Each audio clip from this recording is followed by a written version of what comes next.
Well, outside the St. Catharines Hospital, dozens gathered for Red Dress Day for Heather Winterstein, who died there after being initially sent away in 2021. As Jason Guidola explains, they're still waiting for answers more than a year later.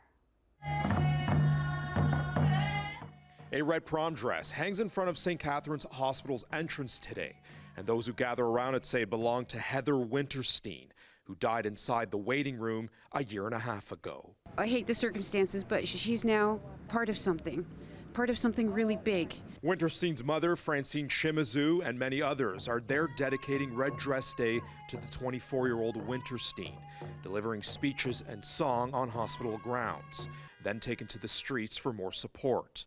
According to Shimizu, it was back on December 9th, 2021, when Heather went to the ER with severe back pain. She says she was then given Tylenol and sent home, only to be back again the next day in more pain. And the EMS tried to talk her out of going to the emergency department. I saw the video footage of the waiting room, and that is something a mother should not have to see. The family says Winterstein collapsed in the ER waiting room and died that day from the invasive group strep A infection, bacteria entering the bloodstream or deep tissue. A coroner's investigation was launched last year, but Winterstein's mother says that probe isn't complete. Niagara Health has said that they did an internal review of the matter, and they've also assessed the patient care in its ER.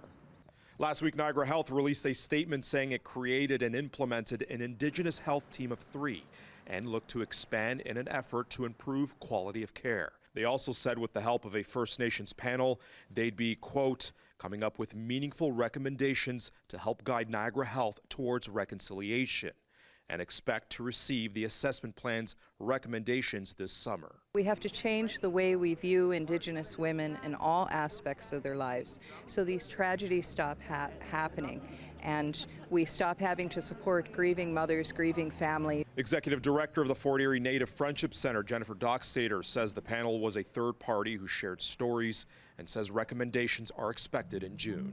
The Office of the Chief Coroner tells CHCH News it doesn't comment on specific cases or release them publicly. The Ministry of Health and Long-Term Care, they actually sent me an email saying that it would take up to 2 years to complete the investigation. I've been patiently waiting, and it's almost 2 years. Jason Guidola, CHCH News, St. Catharines.